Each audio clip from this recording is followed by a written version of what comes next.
बिस्मिल्लाहिर्रहमानिर्रहीम, अस्सलाम वालेकुम। तो प्यारे बच्चों, हमने चैप्टर 15 स्टार्ट किया था इनहेरिटेंस वाला। तो उसमें जो हमने आज पढ़ना है वो है मेंडल्स लॉ ऑफ इनहेरिटेंस, कि मेंडल्स के इनहेरिटेंस के कवानीन जो कि उसने 2 बनाए थे, उसकी हमने आज जो है वो सिर्फ ओवरव्यू लेना है थोड़ा सा। बाकी जो लॉ ऑफ सेग्रीगेशन और लॉ ऑफ इंडिपेंडेंट असॉर्टमेंट है वो तो हमारा जो है वो नेक्स्ट टॉपिक होगा। तो मेंडल के हवाले से और उसके लाज के हवाले से आज हमने पढ़ना है मेंडल कौन था। Mendel was a monk. Monk क्या होता है? मॉन्क मतलब कि प्रीस्ट।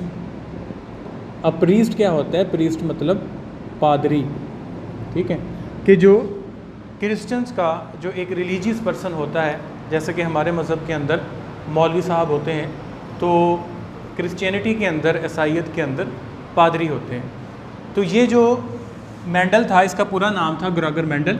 तो ग्रेगर मेंडल जो है वो एक पादरी था जो कि ऑस्ट्रिया, एक रियासत है ऑस्ट्रिया, जो कि ऑस्ट्रिया का रहने वाला था।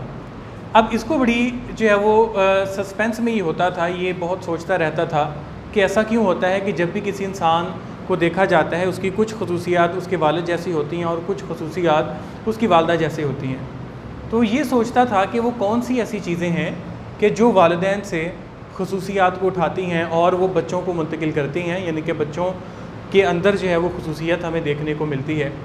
तो तब तो इतनी खैर रिसर्च नहीं थी, तब ये डीएनए का नहीं पता था, तब ये जीन्स का नहीं पता था, जिस वजह से इसने एक नए सिरे से अपनी रिसर्च को स्टार्ट किया।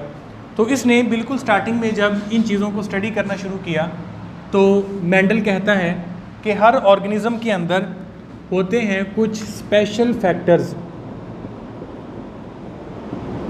स्पेशल फैक्टर्स, अब ये स्पेशल फैक्टर्स क्या होते हैं? स्पेशल फैक्टर्स उसने कहा कि ये वो फैक्टर्स होते हैं कि जो करैक्टरिस्टिक्स को अगली जनरेशन में ट्रांसफ़र करते हैं। विच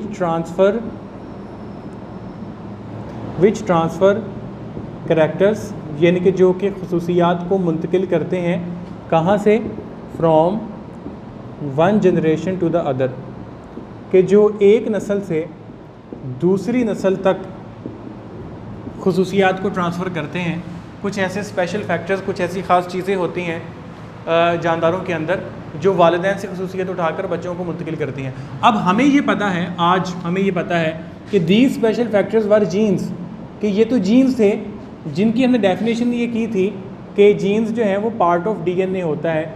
ये डीएनए का वो पार्ट होता है जो कंट्रोल करता है किसी भी स्पेसिफिक प्रोटीन के बनने को, कि डीएनए का वो पार्ट जो किसी ख़ास प्रोटीन को बनाने के लिए हो, उसको कंट्रोल करे, वो जीन होता है। ये तो हमें आज पता चला कि वो जीन्स होते हैं।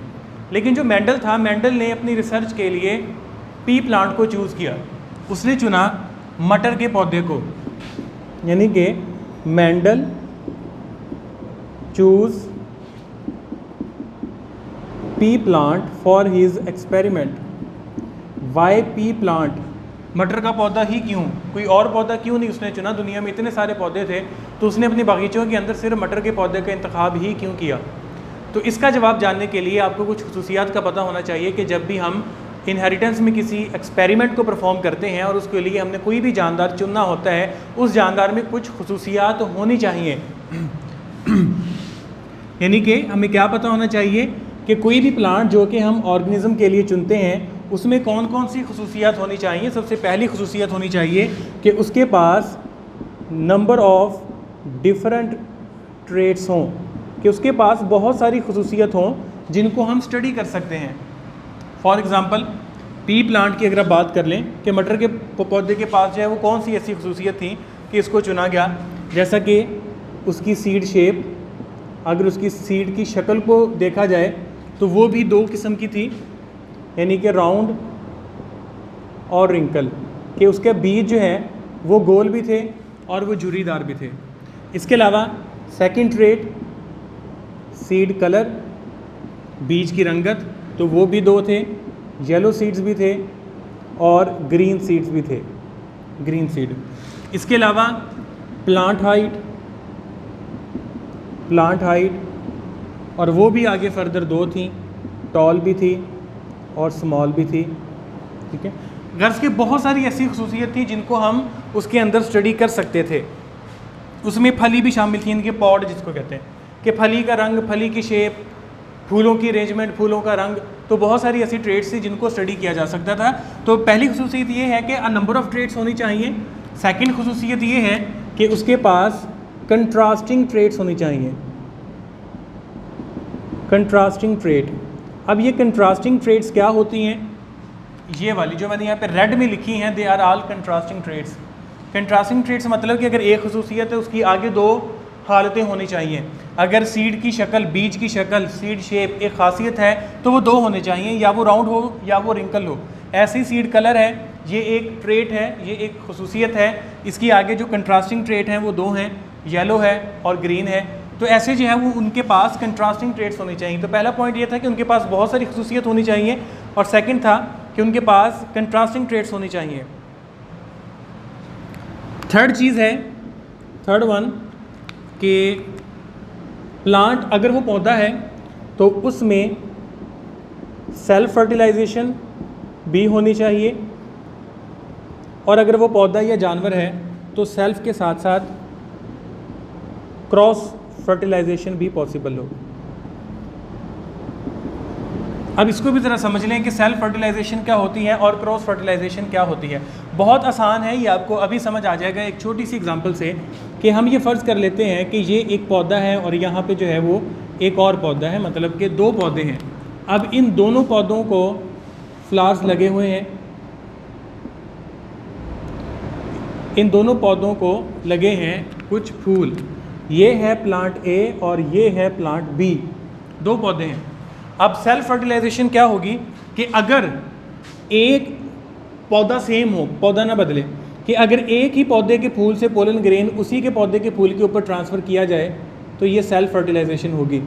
और अगर एक पौधे के फूल से पोलन ग्रेन किसी दूसरे पौधे के, उसी स्पीशी के, ठीक है, स्पीशी नहीं बदलनी हमने, स्पीशी वही होनी चाहिए, उसी स्पीशी के किसी दूसरे फूल के ऊपर उसको गिराया जाए तो ये क्रॉस फर्टिलाइजेशन होगी। सेम बेटा वही जो चैप्टर 14 में हमने पोलिनेशन के बारे में पढ़ा था, सेल्फ पोलिनेशन, क्रॉस पोलिनेशन।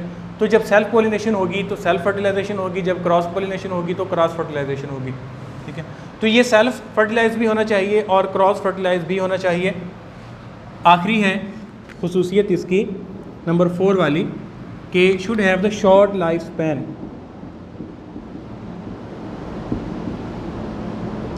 कि कोई ऐसा जानवर चुने जिसकी ज़िंदगी का पूरा पीरियड जो है वो बहुत छोटा हो।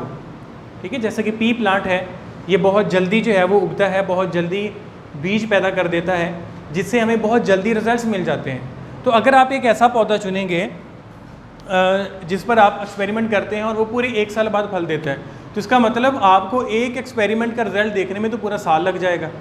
इसलिए वो पौधा चुनें कि जो लाइफ स्पैन थोड़ा छोटा हो, जो आपके एक्सपेरिमेंट का रिजल्ट जो है वो जल्दी से जल्दी दे दे। तो ये हमारा जस्ट बेटा आज का लेक्चर इतना ही था, क्योंकि जस्ट हमने इंट्रोडक्शन देखना है। कल हम देखेंगे कि मेंडल ने जो 2 लॉज पेश किए थे, law of segregation, law of independent assortment, वो क्या थे। तो तब तक के लिए अपना ख्याल रखिएगा। अल्लाह हाफ़िज़।